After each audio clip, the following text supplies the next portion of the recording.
So in the last video, we drew some lovely Lewis structures obeying the octet rule, but I warned you there will be some exceptions to the octet rule, and I want to teach you now how to be on your guard for them. We're going to see some atoms that have less than a complete octet.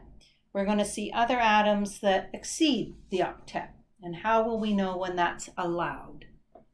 The first category I'm going to talk about are atoms with fewer than 4 valence electrons. The example that I have there is boron trifluoride. Now I'm going to try to draw a Lewis structure, and it's going to be pretty much the same as I did before. I'll stop you when the interesting part happens. First, adding up the valence electrons. Boron is in the group of the periodic table that has 3 valence electrons. Fluorine has 7, and there are 3 of them. Next step, putting the skeleton together. Boron is the central atom because it's listed first, and the fluorine are arranged around it. Now again, it doesn't matter which side of the boron I put the fluorine on. Lewis structures are just showing what's connected to what, where the electrons are. All right, so it took me 6 electrons to hold that skeleton together. Now I'm going to complete the octets of the terminal atoms, starting at 6. 8, 10, 12, 14, 16, 18, 20, 22, 24, and I ran out of electrons just as I completed the octet for the fluorine, but I left an incomplete octet for the boron. Now the rules say to make a double bond to the boron in this case, but we're not. Do not make a double bond to complete the octet.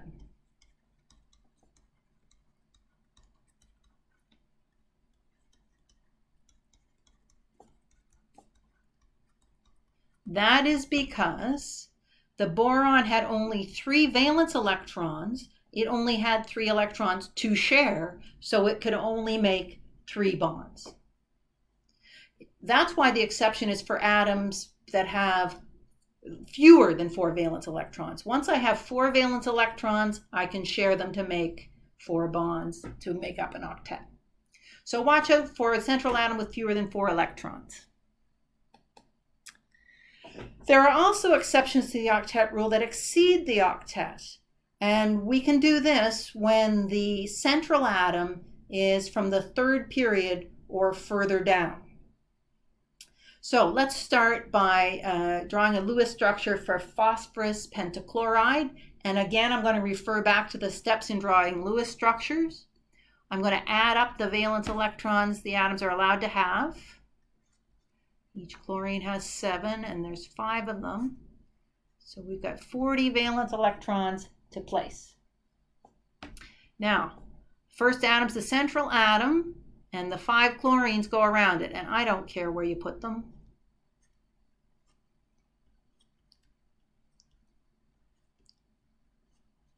Now you can see we've exceeded the octet for that central phosphorus already just by making the single bonds. But it's okay for phosphorus because phosphorus is in the 3rd period. That means its valence electrons are in the 3s and the 3p orbitals. It's the 3rd energy level where the d orbitals start to appear. So not much higher in energy than the valence 3s and 3p's. There are 3 d orbitals available. And what's a d orbital? What's an orbital? It's just a space I can put electrons in.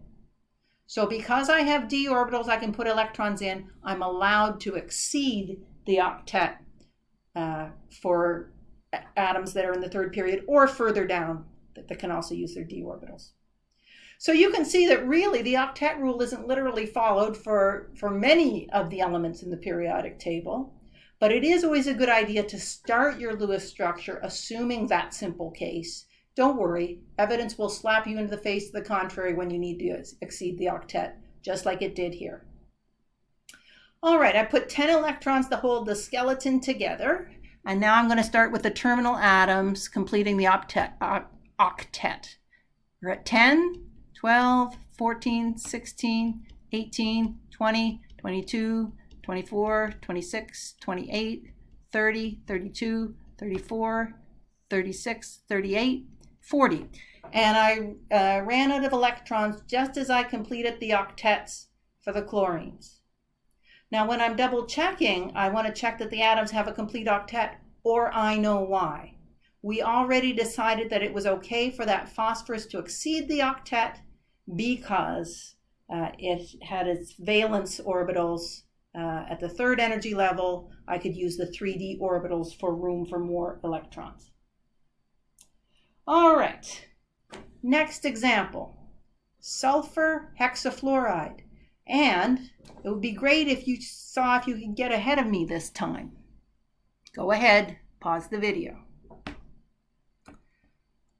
Sulfur has 6 valence electrons. Fluorine has 7, and there's 6 of them. So I think that's 48 valence electrons. Here we go. First atom is the central atom. We've got a sulfur with 6 fluorines arranged around it.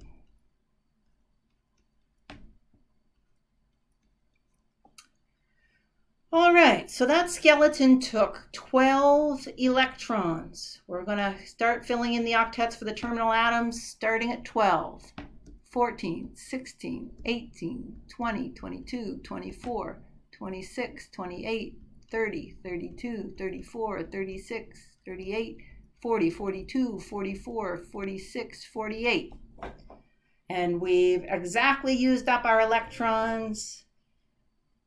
We check the other steps. All we got to do is double check it. The sulfur exceeds the octet, but we're okay with that because sulfur is in the third period of the periodic table. All right, last example for this video, xenon tetrafluoride. And you may be thinking, wait, xenon's a noble gas. It won't make bonds. Well, yes, it will. Some chemists were so determined to make it try that they reacted it with fluorine, which is incredibly reactive, and they did get some compounds.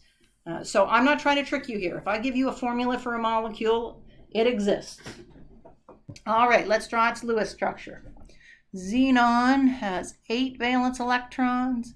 Each fluorine has 7. So that's 36 valence electrons. Here we go. Skeleton gets stuck together with single bonds. First atom's the central atom. Now we're going to start filling up the octets of the terminal atoms until we get to 36. We've got 8 already.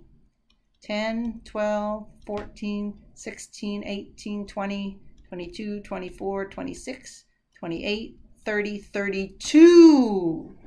I completed all the octets with only 32. So back to the steps for drawing Lewis structures. This time we're going to use rule number 5 that says if you have extra electrons, put them on the central atom if and only if it is allowed to exceed the octet. Well, xenon is in the 5th period of the periodic table. So it's allowed to exceed the octet. It has d orbitals we can use as a space to put more electrons. So we had 32 electrons. Here we go. 34, 36. And I'm keeping them in pairs because remember, orbitals hold pairs of electrons. Now again, that was okay because xenon can exceed the octet. Pretty cool, huh? So now we've got the ability to draw some simple Lewis structures. When we come back in the next video, we'll draw even more complex structures.